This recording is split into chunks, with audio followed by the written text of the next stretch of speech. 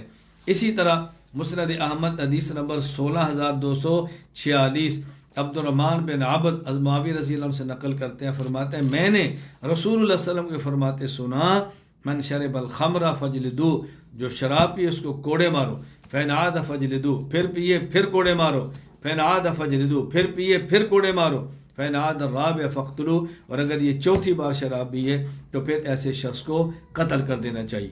حضرت معاویہ رضی اللہ عنہ یہ فرما رہے ہیں یہ قتل کرنا حدن نہیں تعزیرن ہے کہ اس آدمی کو قتل کر دینا چاہیے، یہ شراب کا عادی ہے، شاید اب اتنی مرتبہ کوڑے کھانے کے بعد بھی شراب چھوڑنے کے لیے تیار نہیں ہوگا۔ تو گزارش یہ ہے کہ یہ حدیث پاک کے اندر جملہ کا اضافہ ہے، حضرت معاویہ رضی اللہ تعالیٰ نے قطعاً شراب نہیں پی۔ اعتراض نمبر 11، کہتے ہیں حضرت معاویہ رضی اللہ تعالیٰ عنہ نے یزید کو ولی عہد مقرر کیا اور آپ نے بہت غلط کیا، اس کی وجہ سے امت کو نقصانات اٹھانا پڑے، تو حضرت معاویہ کا یزید کو ولی عہد مقرر کرنا یہ غلط تھا اور درست نہیں تھا۔ جواب اچھی طرح ذہن نشین فرما لے۔ اس اعتراض کی بنیاد کیا ہے؟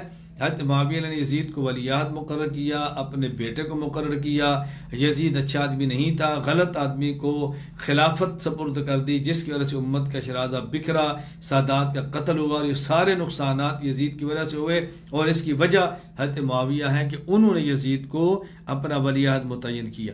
یہاں باتیں دو سمجھ لیں۔ پہلی بات یہ ہے کہ ولی عہد بنانے کی شرعی حیثیت کیا ہے، دوسری جواب یہ ہے کہ حضرت معاویہ رضی اللہ تعالیٰ عنہ نے یزید کو جو ولی عہد بنایا تھا، نامزد فرمایا تھا، اس کی وجوہات کیا تھی۔ جہاں تک تعلق پہلی بات کا ہے، یہ ذہن میں رکھ لیں کہ اسلام میں دونوں چیزیں چلتی ہیں۔ نمبر 1، کوئی شخص خود ولی عہد مقرر کر دے کسی کو، نمبر 2، ولی عہد مقرر نہ کرے برے شور کے حوالے کر دے۔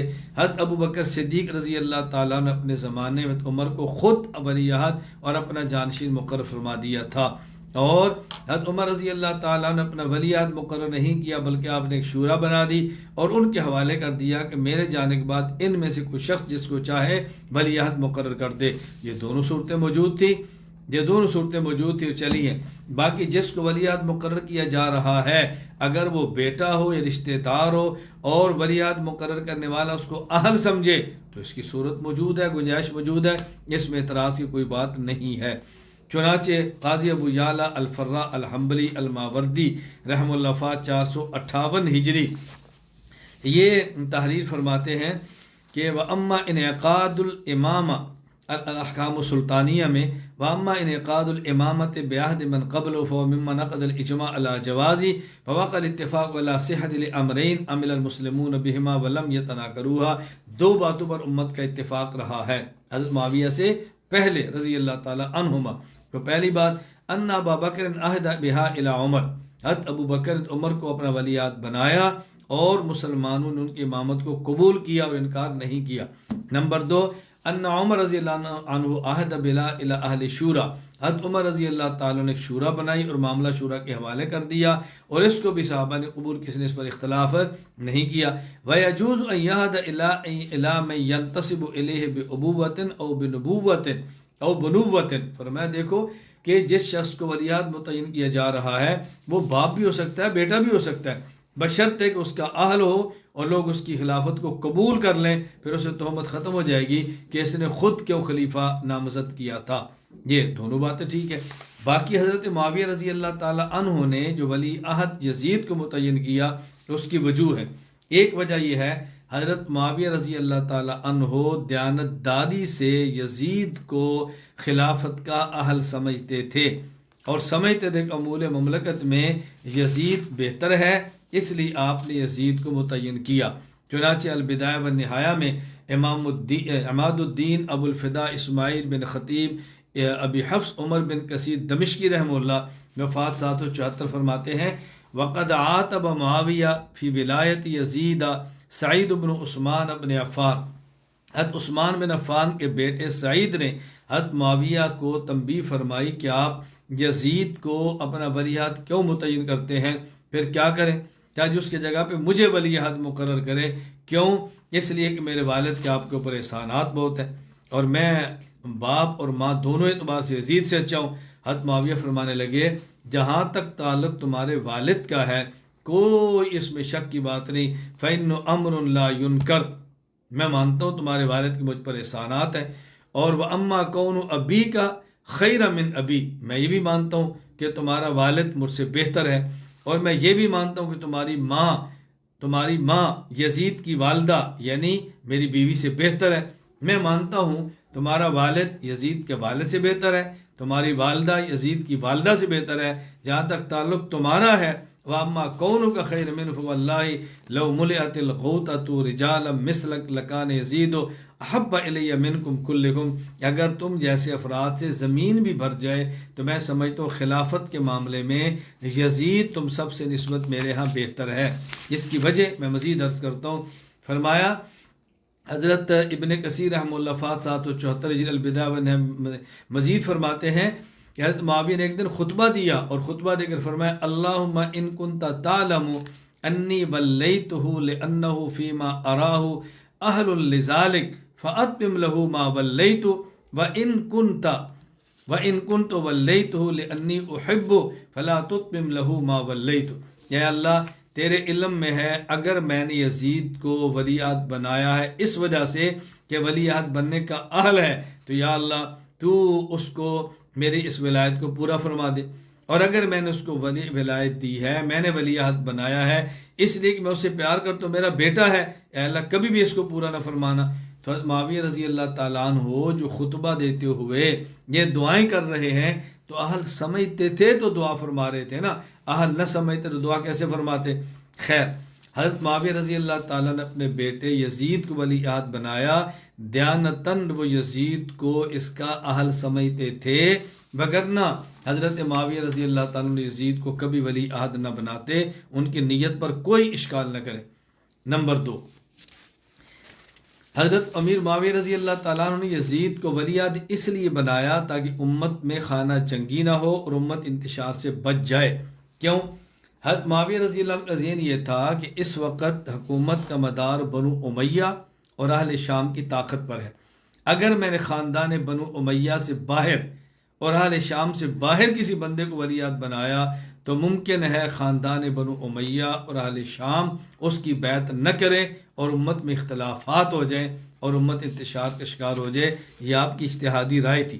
چنانچہ ابو زید عبد الرحمن بن محمد بن خلدون ولی الدین المعروف ابن خلدون رحمہ اللہ فات 808 ہجری مقدمہ ابن خلدون میں فرماتے ہیں الثلاثون فی ولایت العہد کے اندر والذی دعا معاویۃ لإیثار ابنہ یزید بالعہد دون من سواہ انما هو مراعاۃ المصلحہ فی اجتماع الناس واتفاق اہوائهم باتفاق اہل الحل والعقد علیہ حینئذ من بنی امیہ اذ بنو امیۃ یومئذ لا یرضون سواہم وهم اصابت قریش واہل الملت اجمع واہل الغلب منہم فآثروا بذلک دون غیر ممن یظن انہ اولی بہا۔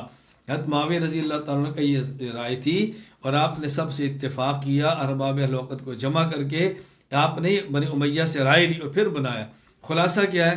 حضرت معاویہ رضی اللہ عنہ کی رائے یہ تھی کہ اگر میں نے بنو امیہ اور اہل شام سے باہر کسی کو ولی عہد بنایا وہ اتفاق نہیں کریں گے اور امت میں خانہ جنگی ہوگی، اس خانہ جنگی سے امت کو بچانے کے لیے انہوں نے اپنی اجتہاد کی بنیاد پر یزید کو ولی عہد بنا دیا تھا۔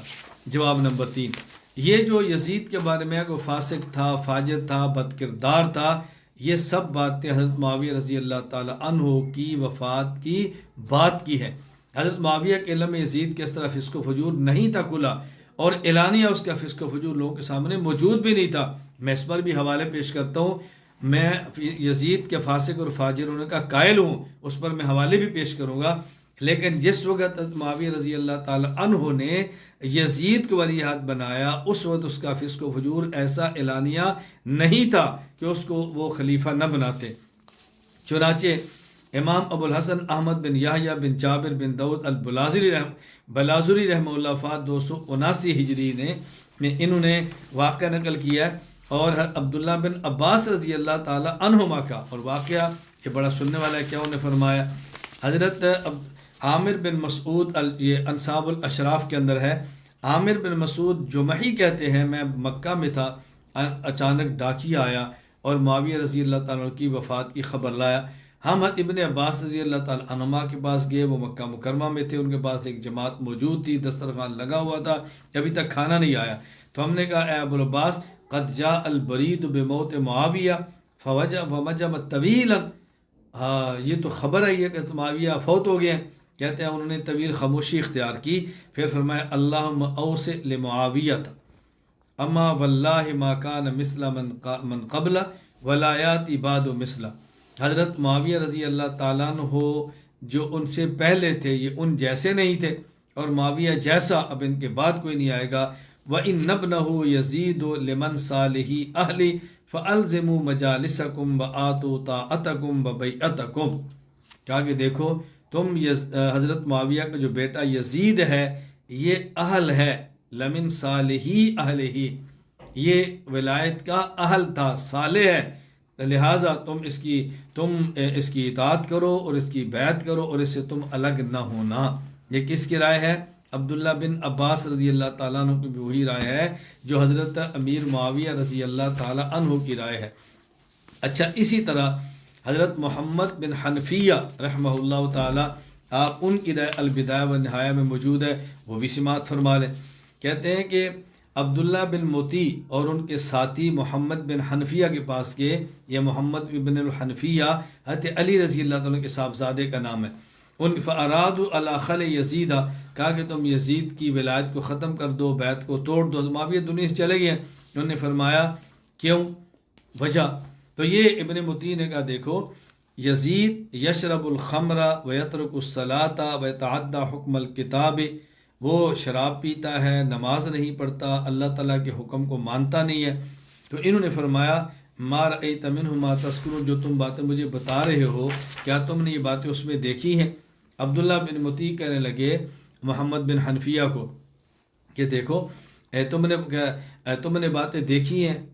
انہوں نے کہا وقد حضرتہ وقمت عنده فرأیت مواظبا علی الصلاۃ، میں ان کے پاس رہا ہوں، میں نے ان کو نماز کا پابند دیکھا ہے، متحریا للخیر، خیر پر حریص دیکھا ہے، یسأل الفقہ، فقہی مسائل پوچھتے ہوئے دیکھا ہے، ملازمہ سنہ، سنت کی اتباع کرتے دیکھا ہے۔ انہوں نے کہا فإن ذلك كان منه تصنعا لك، یہ تمہیں دکھانے کے لیے تھا، بناوٹ کے لیے تھا۔ یہ فرمانے لگے وما الذی خاف منی او رجا، اس کو مجھ سے کس بات کا خوف تھا اور مجھ سے کس بات کا اس کو ڈر تھا، یا اس کو کیا مجھ سے امیدیں تھی، مجھے کیوں دکھاتا؟ پھر یہ یذل علیہ الخشوع، آگے انہوں نے پوچھا تم یہ بتاؤ کہ جو تم باتیں پوچھی ہے کیا تم اس وقت موجود تھے؟ اگر تم موجود تھے تم اس کے اندر شریک ہو، انکم لشرکاء، اور اگر تم موجود نہیں تھے تو کیا تمہارے لیے جائز ہے کہ تم وہ بات کرو جس کے تم گواہ نہیں ہو؟ انہوں نے کہا انہ عندنا لحق وان لم یکن رأیناہ، یہ ہے بات سچی اگرچہ ہم موجود نہیں تھے۔ تو یہ فرمانے لگے محمد بن حنفیہ کہ قد ابى اللہ ذلک علی احد الشہادہ، کہ دیکھو جو شخص موجود نہ ہو اور وہ گواہی دے اللہ اس کی بات کو قبول نہیں فرماتے، الا من شہد بالحق وهم یعلمون، یہ تو قرآن کریم کا فیصلہ ہے۔ میں یہ عرض کر رہا ہوں کہ یہ جو رائے تھی امیر معاویہ رضی اللہ تعالیٰ عنہ کی تنہا نہیں تھی، یہ رائے حضرت علی کے بیٹے محمد ابن الحنفیہ کی ہے، یہ رائے حضرت عبداللہ بن عباس کی ہے، یہ رائے امیر المومنین معاویہ کی ہے۔ تو جب آپ نے ان کو ولی عہد بنایا تو ان کا خیال یہ تھا کہ یہ صالح ہے، ان کا خیال یہ نہیں تھا کہ یہ شخص فاسق اور اعلانیہ فسق موجود تھا۔ جواب نمبر 3، یہ بات اچھی طرح ذہن نشین فرما لیں کہ حضرت معاویہ رضی اللہ تعالیٰ عنہ یزید کو ولی عہد بناتے تھے، اس کی بنیاد یہ تھی، ان کا ایک اجتہاد تھا، ان کا اجتہاد یہ تھا کہ اگر کسی شخص، اگر مان لیا جائے کہ اس کے اندر فسق و فجور بھی تھا، حضرت معاویہ کا اجتہاد یہ تھا اگر کسی شخص کے اندر انتظامی اور تدبیر امر کی صلاحیت زیادہ ہو اور اس کی نسبت کو شخص متقی تقوی میں زیادہ ہو تو انتظامی صلاحیت کے مالک انسان کو خلیفہ بنانا چاہیے۔ امیر معاویہ کی رائے تھی، اس رائے کی بنیاد پر انہوں نے یزید کو خلیفہ متعین کیا۔ چنانچہ جو بات میں عرض کر رہا ہوں یہ بات حافظ ابو الفضل شہاب الدین احمد بن علی بن حجر عسقلانی رحمہ اللہ وفات 852 ہجری فتح الباری میں فرماتے ہیں، صحیح بخاری کی شرح حدیث نے فرمایا کان رأی معاویہ فی الخلافہ تقدیم الفاضل فی القوة والرأی والمعرفت علی الفاضل فی السبق الی الاسلام والدین والعبادہ فلہذا اطلق انہ احق ورای ابن عمر بخلاف ذالک۔ حضرت کی رائے یہ تھی کہ وہ شخص کہ جس کے پاس قوت ہو، رائے ہو اور اس کو معرفت حاصل ہو سیاسی امور میں، یہ اس سے زیادہ بہتر ہے جو شخص اسلام میں پہلے ہو، دین میں سبقت والا ہو اور عبادت میں آگے بڑھنے والا ہو۔ یہ حضرت کی رائے تھی، جو بات میں نے آپ کی خدمت میں عرض کی ہے۔ اور یہی بات حضرت ننوتوی رحمۃ اللہ علیہ نے وفات 1297 ہجری مولانا محمد قاسم ننوتوی مکتوبات قاسم میں فرماتے ہیں، جس وقت کے امیر معاویہ رضی اللہ عنہ نے یزید پلید کو اپنا ولی عہد بنایا تھا تو وہ اعلانیہ فاسق نہ تھا، اگر اس نے کچھ کیا ہوگا تو در پردہ کیا ہوگا کہ حضرت معاویہ کو اس کی خبر نہ تھی۔ علاوہ ازیں جہاد میں یزید کا حسن تدبر جیسا کہ اسے دیکھا گیا مشہور تھا۔ حضرت امیر معاویہ رضی اللہ عنہ کا نظریہ خلافت کے متعلق یہ تھا کہ جس کسی کو مملکت کے انتظام کا سلیقہ دوسروں سے زیادہ ہو، اگر اس سے افضل موجود ہوں تو دوسروں سے اس کا خلیفہ بنانا افضل ہے۔ اس بات پر نظر رکھتے ہوئے یزید کو انہوں نے دوسروں سے افضل جانا، یعنی خلافت میں افضل جانا، تقوی میں افضلیت کی بات نہیں ہو رہی۔ یہ بات اچھی طرح ذہن نشین فرما لیں۔ تو میں نے عرض کیا کہ حضرت معاویہ رضی اللہ تعالی عنہ نے جو یزید کو ولی عہد بنایا تھا، پہلی بات اپنی زندگی میں کسی کو ولی عہد بنانا حضرت ابو بکر صدیق رضی اللہ عنہ سے ثابت ہے اور صحابہ نے اس کو قبول فرمایا، اہل بیت نے بھی قبول فرمایا۔ باقی اشکال یہ تھا کہ بیٹے کو کیوں بنایا؟ اگر بیٹا اہل ہو تو اس کو بنانے میں حرج نہیں۔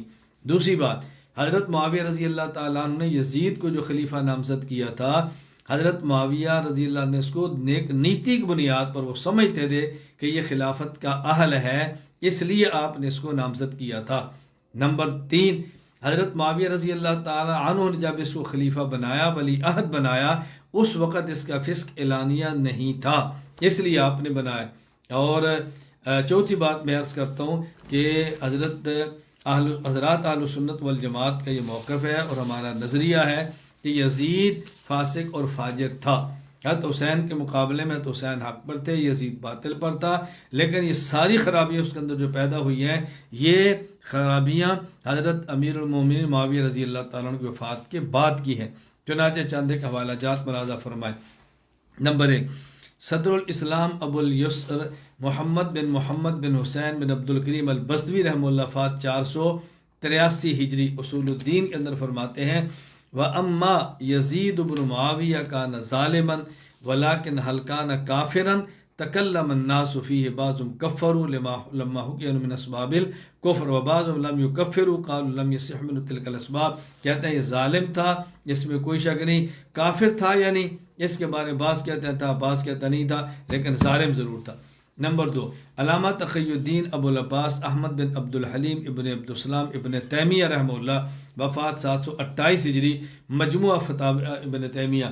وَأَمَّا تَرْكُ مُحَبَّتِهِ فُلَانٍ فَلِأَنَّ الْمُحَبَّةَ الْخَاصَّةَ إِنَّمَا تَكُونُ لِلنَّبِيِّينَ وَالصِّدِّيقِينَ وَالشُّهَدَاءِ وَالصَّالِحِينَ وَلَيْسَ أَحَدًا مِّنْهُمْ وَقَدْ قَالَ النَّبِيُّ صَلَّى اللَّهُ عَلَيْهِ وسلم الْمَرْءُ مَعَ مَنْ أَحَبَّهُ وَمَنْ آمَنَ بِاللَّهِ وَالْيَوْمِ الْآخِرِ لَا يَخْتَارُ أَنْ يَكُونَ مَعَ يَزِيدَ وَلَا مَعَ أَمْثَالِهِ مِنَ الْمُلُوكِ الَّذِينَ لَيْسُوا بِعَادِلِينَ۔ فرمایا ہم اس سے محبت کیوں نہیں کرتے؟ محبت ہوتی ہے نبی سے یا صدیق سے یا شہید سے صالح سے، اور یزید ان میں سے کچھ بھی نہیں تھا، میں سے کیوں محبت کریں؟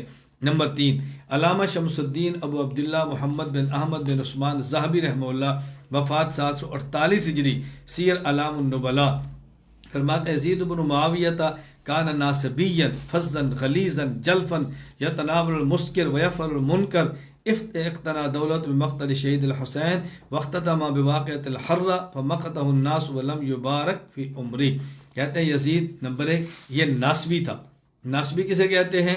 علامہ ابن تیمیہ وفات 728 ہجری، ابو العباس احمد بن عبد الحلیم بن عبدالسلام ابن تیمیہ مجموع الفتاوی فرماتے ہیں، النواسب الذین یؤذون اہل البیت بقول او عمل، جو اہل بیت کو اپنی زبان یا عمل سے تکلیف دے، یہ ناصبی ہے۔ نمبر 2، ناصبی کسے کہتے ہیں؟ حافظ ابو الفضل شہاب الدین احمد بن علی ابن حجر عسقلانی رحمہ اللہ وفات 552 ہجری، ہدی الساری مقدمہ فتح الباری، کہتے ہیں وَالنَّصْبُ بغض علی و تقدیم غیر علی، جو حضرت علی سے بغض رکھے اور حضرت علی سے بغض کی وجہ سے دوسرے کو ان پر فوقیت دے، یہ ناسبی ہے۔ نمبر 3، علامہ مجد الدین محمد بن یعقوب الفیروز آبادی رحمہ اللہ، وفات 817، القاموس المحیط، یہ فرماتے ہیں والنواسب والناسبیہ واہل النصب المتدینون ببغضۃ علی رضی اللہ عنہ لانہم نسبوا لہ ایعادوا۔ نواسب انہیں کہتے ہیں، یہ کہتے ہیں نسب علی فلان، کہ جس شخص نے فلاں سے عداوت رکھی، جو حضرت علی سے بغض اور عداوت رکھی، اس کو ناسبی کہتے ہیں۔ تو یہ کہتے ہیں کہ حضرت یزید کے بارے میں کہا کہ یزید ناسبی تھا۔ نمبر 1، فزن، یہ متشدد تھا، غلیظن، سخت تھا، جلفن، بد اخلاق تھا، یتناول المسکر، شراب پیتا تھا، فیفل منکر، بے حیائی کے کام کرتا تھا۔ اور اس کی جو حکومت شروع ہوئی ہے کہاں سے؟ کہا بمقتل شہید، حضرت حسین رضی اللہ تعالیٰ کی شہادت سے اس نے آغاز کیا ہے، اور ختم کب ہوئی ہے؟ بواقعۃ الحرہ، واقعہ حرہ میں۔ یہ واقعہ حرہ کیا ہے؟ حرہ مدینہ کے جنوب مشرق اور جنوب مغرب میں جلس ہوئے ایک ٹیلوں کے سلسلے کا نام ہے۔ کسی زمانے میں آتش فشاں کی وجہ سے علاقہ جلس گیا تھا اور اس کو کہتے ہیں حرہ۔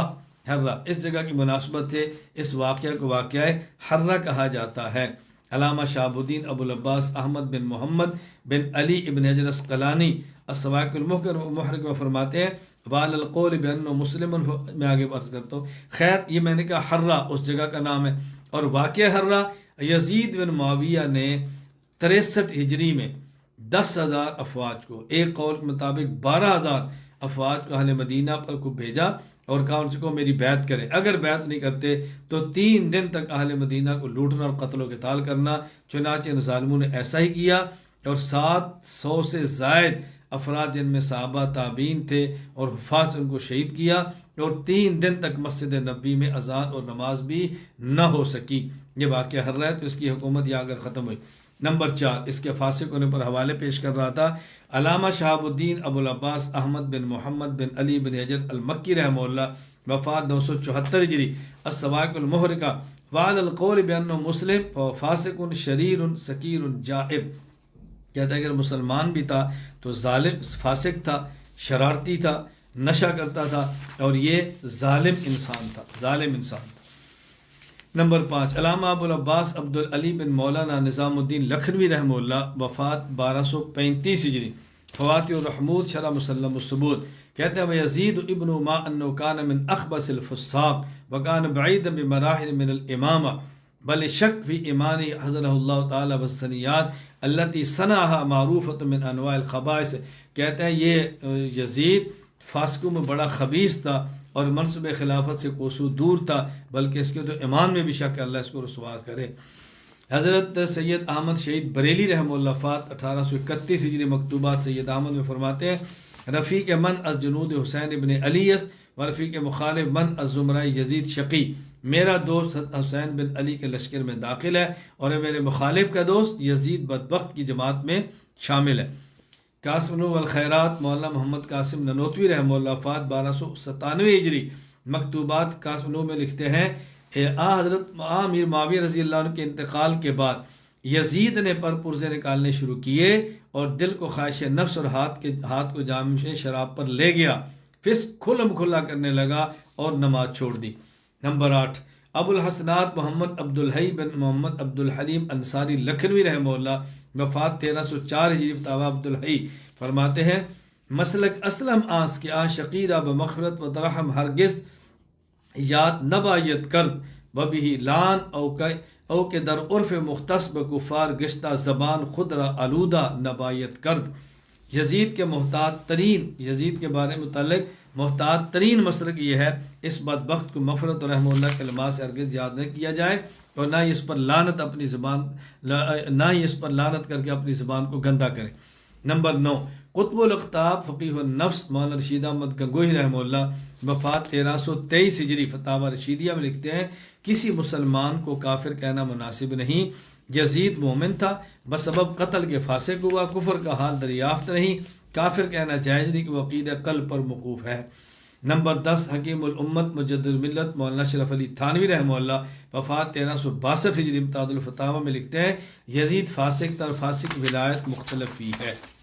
اعتراض نمبر 12، کہتے ہیں حضرت معاویہ رضی اللہ تعالیٰ عنہ سے جن شرائط پر حضرت حسن نے صلح کی تھی، حضرت معاویہ رضی اللہ تعالیٰ عنہ نے ان شرائط کی پاسداری نہیں کی۔ یہ اعتراض برائے اعتراض ہے جس کا کوئی نہ سر ہے نہ پاؤں ہے۔ کیوں؟ جواب: کتب حدیث اور تاریخ میں دو طرح کی شرائط ملتی ہیں، بعض شرائط جو مستند کتب سے ثابت ہے اور اس کی حضرت معاویہ نے پاسداری بھی کی ہے، اور بعض شرائط جو کتب غیر معتبرہ سے ثابت ہیں، وہ ثابت نہیں ہے تو اس کی پیروی کیا کرنی تھی۔ جو شرائط روایات صحیح سے ثابت ہیں وہ شرائط کون سی تھی؟ وہ درج ذیل 4 شرائط۔ نمبر 1، حضرت حسن رضی اللہ فرمایا کہ ہمارے اوپر تم دل کھول کر مال خرچ کرو۔ کیوں؟ اس لیے کہ اب لوگوں کو ہم سے مال لینے کی عادت ہے تو ہم ان کے اوپر مال خرچ کریں گے اور اس کی وجہ سے خون خرابہ بھی نہیں ہوگا، لوگ خروج بھی نہیں کریں گے، مخالفین ہیں جو صلح کے مخالف ہیں وہ خاموش رہیں، تو لوگ ہم سے تقاضا ہوتا ہے، ہم سے مطالبہ کرتے ہیں، ہم اہل بیت ہیں، سادات ہیں، تو ہمارے پاس پیسے ہوگے تو ہم خرچ کریں گے۔ ایک تو کھل پر خرچ کرو۔ نمبر 2، کوفہ کے بیت المال میں سے حسن کو 50 لاکھ درہم عطا کیے جائے۔ نمبر 3، دار ابجرد ایک جگہ کا نام ہے، اس کا خراج حضرت حسن کو ملا کرے گا۔ نمبر 4، حضرت حسن کی موجودگی میں ان کے والد نام رضی اللہ تعالیٰ عنہ پر تنقید نہ کی جائے۔ یہ 4 شرائط تھی۔ نمبر 1، مال ان پر کھل کر خرچ کیا جائے، جو حضرت حسن سخی تھے، فیاض تھے، لوگ ان کے بعد لینے کے لیے آتے تھے، خلافت اسباب ذرائع تو تھے نہیں۔ نمبر 2، 50 لاکھ درہم ان کو دیے جائیں۔ نمبر 3، دار ابجرد کا خراج ان کو دیا جائے، مسلسل انہی کے لیے ہو۔ نمبر 4، اور ان کے والد کے نام علی پر تنقید نہ کی جائے۔ یہ 4 شرائط حضرت معاویہ رضی اللہ تسلیم فرمائی ہیں اور آپ نے 4 کی پاسداری کی ہے۔ چنانچہ یہ شرائط موجود ہیں، یہ 2 روایات ہمارے سامنے موجود ہیں۔ ایک روایت کے اندر 1 شرط ہے اور ایک روایت کے اندر 3 شرطیں ہیں۔ یہ روایت جس کے اندر ایک شرط ہے، سمعت الحسن یقول استقبل واللہ الحسن بن علی معاویۃ بکتائب امثال الجبال فقال عمرو بن عاص انی لارا کتائب لا تولی حتی تقتل اقرانها فقال معاویہ۔ میں بڑی تفصیل سے بات کر چکا ہوں کہ حضرت حسن بصری فرماتے ہیں عمر بن عاص رضی اللہ عنہ حضرت معاویہ سے کہا کہ حسن اتنی بڑی فوج کے ساتھ آ رہے ہیں کہ قتل و قتال کیے بغیر واپس نہیں جائیں گے، اور حضرت معاویہ رضی اللہ فرمایا کہ میں سمجھتا ہوں ہماری فوج ان کو مارے وہ ہمیں مارے تو لوگوں کا خیال کون کرے گا، خواتین کا کیا بنے گا، مال کا کیا بنے گا، لہٰذا ان سے صلح کر لینی چاہیے۔ حضرت معاویہ رضی اللہ تعالیٰ عنہ عبد الرحمن بن سمرہ عبداللہ بن عامر کو بھیجا کہ جاؤ تم ان سے بات کرو۔ یہ دونوں حضرات گئے، انہوں نے جا کر حسن سے بات کی۔ حضرت حسن رضی اللہ تعالیٰ عنہ نے ان کو یہ بات فرمائی کہ دیکھو جو بات میرے اور تمہارے درمیان طے ہو جائیں گی، ان کا ذمہ دار کون ہوگا؟ ان کا ذمہ دار ہم ہوں گے، جو بات ہماری آپ سے طے ہوگی ہم اس کی پابندی کریں گے، ہمارے ذمہ ہے کہ ہم اس کی پابندی کریں گے۔ لہٰذا ان حضرات نے ان کے ساتھ سارے معاملات طے کیے اور حضرت حسن رضی اللہ تعالیٰ عنہ کے ساتھ ان حضرات کی بنیاد پر صلح ہوئی، اور روایت صحیح بخاری کتاب الصلح باب قول نبی صلی اللہ علیہ وسلم حسن بن علی ان ابن سید کے اندر یہ بات تفصیل کے ساتھ موجود ہے۔ امام بخاری رحمۃ اللہ علیہ نے یہ روایت یہاں پر بیان فرمائی ہے۔ یہ پہلی شرط جس کا میں تذکرہ کرنا چاہتا میں وہ لفظ آپ کو سنانا چاہتا تھا۔ فرمائے فقال ہم الحسن بن علی انا بنو عبد المطلب قد اصبنا من هذا المال وان هذه الامه قد عاصت في دمائها قال فانه يعرض عليك كذا وكذا، یعنی آپ نے فرمایا کہ چونکہ ہم بنو عبد المطلب ہیں، ہمارے پاس پیسہ تھا، لوگ ہم سے لیتے تھے، لہٰذا میں اس کی ضرورت ہوگی، انہوں نے کہا جتنا مال مانگیں گے آپ کے حوالے کیا جائے گا۔ اور باقی جو 3 شرائط ہیں یہ حافظ عماد الدین ابو الفدا اسماعیل بن خطیب ابو حفص عمر بن کثیر دمشقی رحمۃ اللہ علیہ، وفات 774 ہجری، البدایہ والنہایہ خلافت الحسن بن علی کے اندر ہے، یہ کٹھی شرائط بیان کی ہے۔ ولما الحسن بن علی تفرق جیشہ علی مقتهم وكتب عند ذلك الى معاویہ بن ابی سفیان رضی اللہ عنہ وكان قد ركب في اهل الشام فنزل مسكنا يراوزه على الصلح بينهما فبعث عليه معاویہ عبد الله بن عامر وعبد الرحمن بن سمرة فقدما عليه الكوفة فبذلا له ما أراد من الأموال فاشترط أن يأخذ من بيت مال الكوفة 5,000 درهم من يكون خراج دار أبجرد له وألا يصب علي وهو يسمع۔ یہ تینوں شرائط تھی اور ان کی تینوں شرائط کو مان لیا گیا۔ یہ 4 شرائط کا تذکرہ، چاروں کی آپ نے پابندی کی ہے۔ باقی بعض شرائط ایسی ہیں کہ آدمی کو سن پر بھی تعجب ہوتا ہے کہ یہ کون سی شرط تھی لگائیں، اور یہ کیسے کہ اس کی پاسداری نہ کریں۔ مثلا میں ایک بات عرض کرتا ہوں کہ حافظ ابو الفضل شہاب الدین نے تو ان شرائط کے بارے میں ابن اسرانی رحمۃ اللہ علیہ فاتح 852 نے فتح الباری میں لکھا ہے فوافقاہ علی ما شرط من جمیع ذالک والتزما، ان شرائط کی تو پابندی ہوئی ہے۔ علامہ شہاب الدین ابن حجر حیثمی مکی وفات 974 ہجری الصواعق المحرقہ میں لکھتے ہیں انہ اشترط علی شروطا کثیرہ فالتزمہا وفعلہ بہا، یہ شرائط تو مانی گئی ہے۔ اسی طرح مورخ علامہ ابو حنیفہ دینوری وفات 282 ہجری الاخبار الطوال کے اندر فرماتے ہیں ولا قطع عنہما شیئا مما کان شرط لہما، ان دونوں کے ساتھ جو شرائط طے تھی ان کی پابندی کی گئی۔ باقی شرائط کون سی ہیں؟ مثلا ایک شرط آپ دیکھیں،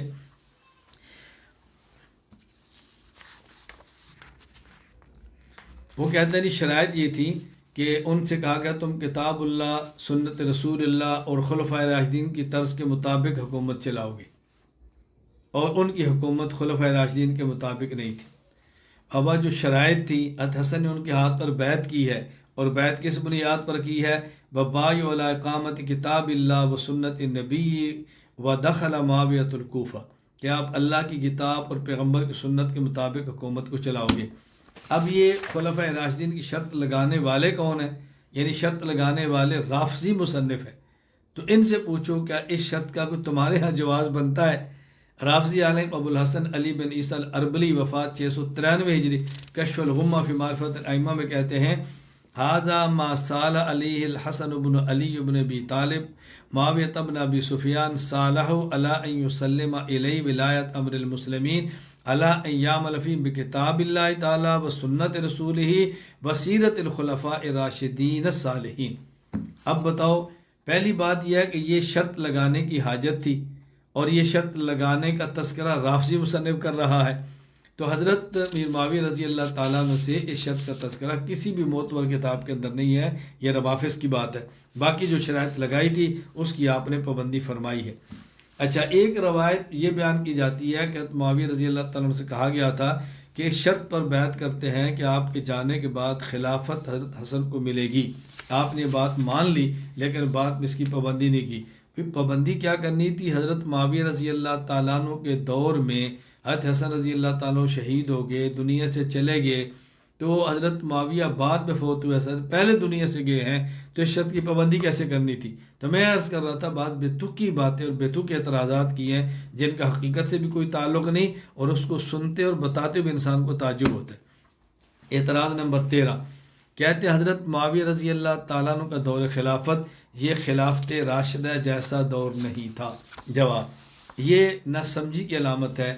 ہم کہتے ہیں حضرت ابو بکر، حضرت عمر، حضرت عثمان، حضرت علی رضی اللہ تعالیٰ عنہما کا دور یہ دور خلافت راشدہ ہے۔ خلافت راشدہ سے مراد خلافت راشدہ موعودہ فی القرآن، یعنی صحابہ کرام میں سے جن کو اللہ نے آیت استخلاف وعد اللہ الذین آمنوا منکم وعملوا الصالحات سورۃ النور آیت نمبر 55 میں خلافت دینے کا وعدہ کیا، وہ 4 تھے خلفائے راشدین، اور ان کی خلافت کو خلافت راشدہ کہتے ہیں۔ تو جب حضرت معاویہ رضی اللہ تعالیٰ عنہ آیت استخلاف میں خلافت راشدہ میں شامل ہی نہیں، مصداق ہی نہیں، تو یہ کہنا ان کی خلافت خلافت راشدہ نہیں تھی، یہ بالکل بے جا اعتراض ہے۔ یہ بات اچھی طرح سمجھ لیں۔ حکیم الامت مولانا اشرف علی تھانوی رحمہ اللہ وفات 1362 ہجری احکام القرآن میں فرماتے ہیں اس آیت کے بعد فیہ دلالۃ علی صحت امامت الخلفاء الاربع ایضا لان اللہ استخلفهم فی الارض ومکن لهم کما جاء الوعد ولا يدخل فی معاویہ لانه لم یکن مؤمنا فی ذلک الوقت۔ جب یہ آیت اتری کہ تم میں سے جو لوگ ایمان لا چکے ہیں، نیک اعمال کرتے ہیں، اللہ تم کو خلافت دے گا، جب یہ آیت اتری حضرت معاویہ رضی اللہ تعالیٰ عنہ ابھی کلمہ پڑھ کر صحابی بنے ہی نہیں تھے، اس آیت میں ان کو اس آیت کو مصداق ہی نہیں ہے، اس لیے یہ کہنا کہ ان کی خلافت خلافت راشدہ نہیں تھی، یہ اعتراض بالکل بجا ہے۔ پھر دوسری بات سمجھیں، حضرت معاویہ رضی اللہ تعالیٰ عنہ کی خلافت جو پہلے کی ہے، خلفائے راشدین کی خلافت، اس کو دیکھیں گے تو حضرت معاویہ کی خلافت ان جیسی نہیں ہے، اور حضرت معاویہ کے جو بعد والے ہیں ان کو دیکھیں گے تو ان کی خلافت حضرت معاویہ رضی اللہ تعالیٰ عنہ جیسی نہیں ہے۔ پہلے والے حضرت معاویہ سے افضل تھے اور بعد والوں سے حضرت معاویہ رضی اللہ تعالیٰ عنہ افضل ہیں، تو خلافت راشدہ اور حضرت معاویہ کی خلافت عادلہ، ان میں فرق صرف اتنا ہے جسے آپ کہہ سکتے ہیں کہ ایک طرف افضل ہے اور ایک طرف ادنا ہے، ایک طرف اعلیٰ ہے اور ایک طرف ادنا ہے، ایک طرف مستحب ہے ایک طرف اباحت ہے، اس سے زیادہ آپ کوئی بات نہیں کہہ سکتے۔ چنانچہ علامہ تقی الدین ابو العباس احمد بن عبد الحلیم بن عبد السلام ابن تیمیہ حرانی وفات 728 ہجری منہاج السنہ میں فرماتے ہیں فلم یکم من ملوک المسلمین ملک خیر من معاویہ، حضرت معاویہ سے بہتر مسلمانوں میں کوئی حکمران بعد میں نہیں ہوا، ولا کان الناس فی زمان ملک من الملوک خیر منہم فی زمن معاویہ اذا نسب ایام الی ایام من بعدی واذا نسب الی ایام ابی بکر و عمر ظہر التفاضل، جب نسبت پہلو والوں کی طرف ہو تو فرق بہت ظاہر ہے، یہ کوئی بات سمجھانے کی یا بیان کرنے کی نہیں ہے۔ ایک بات ذہن نشین فرما لیں، ہم کہتے ہیں حضرت امیر المومنین معاویہ رضی اللہ عنہ کی خلافت خلافت عادلہ ہے، خلافت راشدہ نہیں ہے۔ اس کا معنی یہ نہیں ہے کہ آپ کی خلافت میں غلط کام ہوتے تھے، آپ کی خلافت ناجائز تھی، آپ کی خلافت عمدہ نہیں تھی۔ اس کا معنی صرف اتنا ہے کہ آیت استخلاف سورۃ النور آیت نمبر 55 وعد اللہ الذین آمنوا منکم وعملوا الصالحات، اس آیت میں جس خلافت کا وعدہ تھا وہ 4 خلفاء کی خلافت راشدہ ہے۔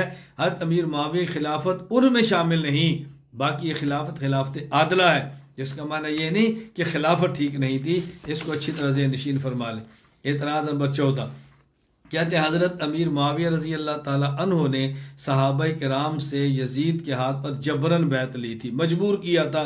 یہ اعتراض کا خلاصہ ہے، اور اعتراض کرنے والے الکامل فی التاریخ میں امام مؤرخ ابو الحسن عز الدین علی بن محمد بن عبد الکریم الشیبانی ابن اسیر الجزری رحمہ اللہ ہیں، وفات 630 ہجری۔ وہ روایت نقل کرتے ہیں کہ انی کنت اخطب فیکم فیقوم الی القائم منکم فیکذبنی علی رؤوس الناس فاحمل ذلک واصفح وانی قائم بمقالۃ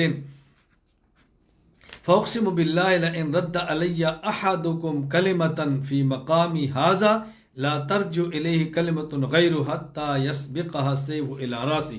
حضرت معاویہ رضی اللہ تعالیٰ نے خطبہ دیا اور فرمایا سنو، میں جو بات کہنے لگا ہوں اگر کسی نے میری تکذیب کی اور میری بات نہ مانی تو اس کی گردن اڑا کے رکھ دوں گا، لہٰذا آپ نے مجبور کیا اور ان سے بیعت لی۔ جواب سے نشین فرمائیں، بڑی آسان سی بات یہ ہے کہ مؤرخ ابو الحسن ابن اسیر جزلی رحمہ اللہ تعالیٰ نے یہ جو وفات نقل کی ہے یہ بغیر کسی سند کے نقل کی ہے۔ یہ ابن اسیر تاریخ تبری کو اکثر روایات کا اپنا ماخذ بناتے ہیں، لیکن اس روایت کا تذکرہ نہ تو تبری کے اندر ہے اور نہ ہی آپ نے یہاں پر کسی روایت کا حوالہ دیا ہے، کسی کتاب کا حوالہ دیا ہے۔ تو اس غیر معتبر روایت کی بنیاد پر حضرت امیر معاویہ رضی اللہ عنہ پر اعتراض کیسے کیا جا سکتا ہے؟ جواب نمبر 2، خود رافسی مؤرخ احمد ابن ابی یعقوب بن جعفر یعقوبی وفات 284 ہجری تاریخ یعقوبی میں لکھتے ہیں حج معاویۃ تلک السنہ فتألف القوم ولم یکرہہم علی البیعہ، کہ معاویہ رضی اللہ عنہ نے جس سال حج کیا لوگ ان سے بہت مانوس ہو گئے اور آپ نے کسی شخص کو بھی بیعت کے اوپر مجبور نہیں کیا تھا۔ انہوں نے خود کہا ہے، تو ہم کیسے مان سکتے ہیں کہ آپ نے بیعت کے اوپر جبر کیا تھا؟ یہ بات بالکل غلط ہے۔ اعتراض نمبر 15، بعض لوگوں نے الیاس باللہ اعتراض یہ کیا ہے کہ حضرت معاویہ رضی اللہ تعالیٰ عنہ نے صحابہ کرام سے مکر و فریب کر کے یزید کی بیعت لے لی تھی، اور اس کے لیے بطور دلیل کے یہ روایت پیش کی جاتی ہے کہ امام ابو جعفر محمد بن جریر بن یزید بن کثیر بن غالب الطبری وفات 310 ہجری تاریخ طبری میں لکھتے ہیں کہ قال حدثنا ابن عون قال حدثنی رجل بنخلہ، ابن عون کہتے ہیں مجھے نخلہ کے مقام پر ایک آدمی نے بیان کیا، کیا ایک آدمی نے بیان کیا کہ بایع الناس لیزید ابن معاویہ غیر الحسین ابن علی، کہ حضرت حسین، عبداللہ بن عمر، عبداللہ بن زبیر، عبد الرحمن بن ابو بکر، عبداللہ بن عباس، ان 5 کے علاوہ لوگوں نے یزید کی بیعت کر لی۔ جب حضرت معاویہ آئے تو آپ نے حسین بن علی کو بلایا اور بلا کر کہا کہ دیکھو بیٹا تم 5 آدمی ہو، تم 5 کے سردار ہو، باقی 4 نے بیعت کر، تم اکیلے رہ گئے ہو، تو اگر تم بیعت کر لو گے تو کتنا آسان ہوگا۔ انت تقودهم فارسل الیہم فان بایعوا كنت رجلا منهم والا لم تكن اجل۔ تو کہتے ہیں حضرت حسین فرمان لگے کہ چلے میں پتہ کرا لیتا ہوں، اگر انہوں نے ایسا کیا تو میں بھی دیکھ لیتا ہوں، لیکن آپ اس معاملے میں جلدی نہ کرو۔ خلاصہ کیا تھا کہ حضرت معاویہ رضی اللہ تعالیٰ عنہ ایک ایک کو الگ بلاتے اور اسے کہتے فلاں نے بیعت کر لی تو نے کیوں نہیں کی وہ کرتا، فلاں نے کر لی تو نے نہیں کی وہ کرتا، یوں دھوکہ دے الیاس باللہ۔ حضرت معاویہ رضی اللہ تعالیٰ عنہ کے بارے میں کہا گیا کہ انہوں نے بیعت دھوکے کے ساتھ صحابہ کرام سے لی تھی۔ جواب دیکھیں آپ اچھی طرح ذہن نشین فرما لیں، یہ اعتراض کم علمی کی بنیاد پر ہے یا ضد کی بنیاد پر ہے۔ میں نے ابھی آپ کے سامنے جو نقل کی ہے روایت، اس کے اندر کیا ہے؟ حدثنا ابن عون قال حدثني رجل بنخلہ۔ ابن عون کہتے ہیں کہ مجھے ایک آدمی نے بتایا، ایک آدمی، جیسے شیعت کا طرز ہے، راوی کہتا ہے آواز آئی ہے، بس یہ وہی طرز ہے۔ ایک ایسا شخص کہ جس کا معلوم ہی نہیں کہ بندہ کون ہے۔ جب کوئی شخص اپنی ذات کے اعتبار سے مجہول ہو یا کوئی شخص اپنی صفات کے اعتبار سے مجہول ہو، اس کی روایت قابل قبول نہیں ہوتی۔ امام ابو بکر احمد بن علی خطیب وفات 663 ہجری الکفایہ فی علم الروایہ میں فرماتے ہیں لا يقبل خبر من جہلت عینہ وصفتہ لأنہ حینئذ لا سبیل الی معارف عدالتہ۔ یہ محدثین کا قول ہے کہ مجہول آدمی کی روایت قبول نہیں ہوتی۔ علامہ محی الدین ابو زکریا یحییٰ بن شرف النووی رحمہ اللہ فات 676 تقریب میں فرماتے ہیں روایت مجہول العدالت ظاہرا و باطنا لا تقبل عند الجماہیر۔ مجہول کی روایت قابل قبول نہیں ہوتی۔ اعتراض نمبر 16، یہ اس سے بھی زیادہ بے ڈھنگا اعتراض ہے۔ کہتے ہیں کہ حضرت معاویہ رضی اللہ تعالی عنہ نے یزید کی بیعت کرنے کے لیے لوگوں کو رشوت دی ہے، اور روایت کیا پیش کی ہے؟ الکامل فی التاریخ میں مورخ ابو الحسن عز الدین علی بن محمد بن عبد الکریم الشیبانی ابن الاسیر الجزری رحمہ اللہ فات 630 ہجری وہ نقل کرتے ہیں وسار المغیرۃ حتیٰ قدم الکوفہ وذاکر من یصب الیہ ومن یعلم انہ شیعۃ لبنی امیہ امر یزید فاجابوا الی بیعتی، کہ حضرت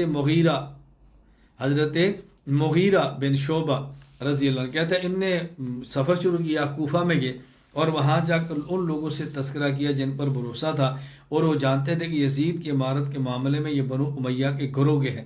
ان سے بات کی اور ان میں سے 10 آدمیوں کو بھیجا، کہاں پہ؟ شام میں، اور ان میں سے ہر ایک آدمی کو 30,000 درہم دیے اور اپنے بیٹے موسیٰ بن مغیرہ کو ان کے اوپر نگران بنا دیا۔ جب یہ لوگ معاویہ کے پاس آئے فَزَيَّنُوا لَهُ بَيْعَةَ يَزِيدَ وَدَعَوَاهُمْ إِلَىٰ أَخْذِهَا، کہتے ہیں وہاں جا کے نے کہا کہ یہ یزید کے ہاتھ پر بیعت کرنا چاہتے ہیں، اور بیعت حضرت معاویہ نے کہا لا تؤجلوا بِهَا، ابھی ذرا جلدی نہ کرو، 1 منٹ ٹھہرو۔ پھر معاویہ نے پوچھا وَكُونُوا لَا ثُمَّ قَالَ لِمُوسَىٰ، حضرت معاویہ نے موسیٰ بن مغیرہ سے پوچھا کہ تم یہ بتاؤ کہ ان لوگوں کو تمہارے باپ نے کتنے پیسوں کے بدلے میں خریدا ہے؟ انہوں نے کہا 30,000 کے بدلے میں۔ تو کہا لقد حان علیہم دینہم، تمہارے باپ نے تو ان کا دین بہت سستا کر دیا، نظروں میں دین کو سستا کیا۔ اب اندازہ فرمائے ذرا، حضرت معاویہ پر اعتراض کیا جا رہا ہے، اور اعتراض جس روایت کو بنیاد بنا کر کیا جا رہا ہے، پہلی بات تو یہ ہے کہ ابن اسیر جزری رحمہ اللہ نے الکامل فی التاریخ میں بغیر سند اور بغیر حوالے کے نقل کی ہے۔ نمبر 2، یہ روایت اس کتاب کے علاوہ کہیں آپ کو روایت ملے گی بھی نہیں، تاریخی روایت بلا حوالہ اور کسی اور جگہ پر موجود بھی نہیں۔ اور تیسری بات، اگر اس روایت کو تسلیم کر بھی لیا جائے تو یہ روایت کا تو ظاہر بتا رہا کہ معاویہ اس کے خلاف تھے۔ کیوں؟ بقول ان کے مغیرہ بن شعبہ رضی اللہ عنہ کے بیٹے موسیٰ بن مغیرہ جب آئے تو حضرت معاویہ نے پوچھا کہ ان کو تمہارے باپ نے کیسے پیسے کتنے دیے؟ کہا جی 30,000 فی بندہ۔ تو حضرت معاویہ نے کہا ٹھہرو، ان سے پوچھا کہ تم ابھی بیعت نہ کرو، ذرا ٹھہر جاؤ۔ پہلے ان سے پوچھ لیا اور پھر کہا کہ تمہارے باپ نے دین بہت سستا کر دیا۔ اگر اس روایت کو صحیح تسلیم کر لیا جائے تو اسے تو معلوم ہوتا ہے کہ معاویہ رضی اللہ تعالیٰ عنہ اس طرز عمل کو پسند نہیں فرماتے تھے، اور آپ اس بنیاد پر الزام لگاتے ہیں۔ پھر چوتھی بات یہ ہے، یہ اعتراض معاویہ رضی اللہ تعالیٰ عنہ پر کم ہوا، حضرت مغیرہ بن شعبہ صحابی رسول دوسرے پر زیادہ ہوا۔ کیوں؟ حضرت معاویہ تو نہیں بھیجا، وہ تو اپنی طرف سے کہہ رہے ہیں اور رشوتیں دیتے پھر رہے ہیں ان کی بیعت کرانے کے لیے۔ حاشا وکلا، حضرت معاویہ رضی اللہ تعالیٰ عنہ اور صحابہ کرام اس سے بالکل بری و ذمہ ہے۔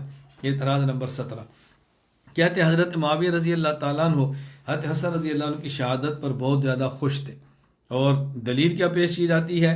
سنن ابی داؤد حدیث نمبر 4131 کہ حضرت مقدام بن مادی کرب اور عمر بن اسود، اللہ اکبر، کہتے ہیں ورجل من بنی اسد من اہل قنسرین الی معاویہ، حضرت معاویہ رضی اللہ تعالیٰ کے پاس یہ لوگ آئے اور حضرت معاویہ رضی اللہ تعالیٰ عنہ نے مقدام بن اسود حضرت مقدام بن مادی کرب کو فرمایا علمت ان الحسن بن علی رضی اللہ عنہ توفیہ، کیا تم نے سنا ہے حضرت حسن فوت ہو گئے؟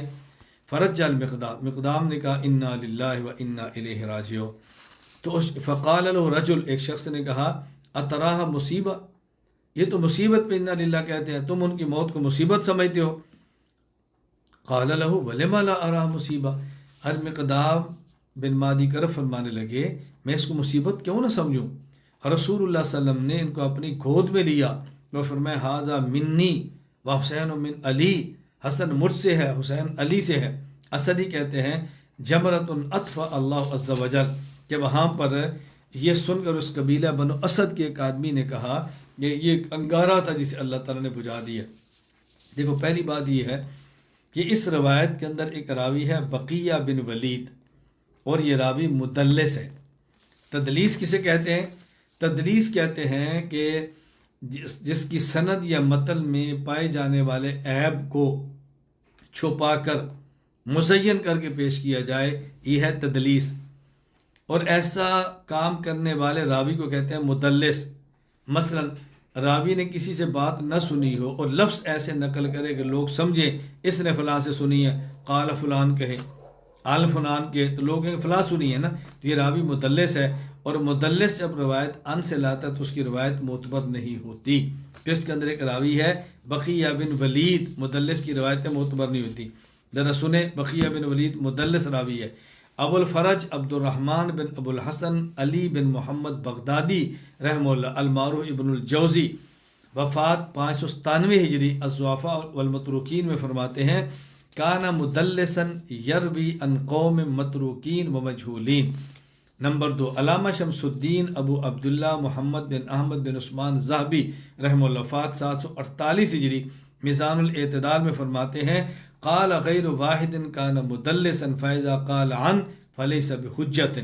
نمبر 3 علامہ ابو الفضل شہاب الدین احمد بن علی بن حجر اسقلانی رحمہ اللہ، وفات 852 ہجری، تہذیب و تہذیب میں فرماتے ہیں قال البیہقی فی الخلافیات اجمعوا علی ان بقیۃ لیس حجۃ، یہ بقیہ مدلس تھا اور حجت نہیں تھا۔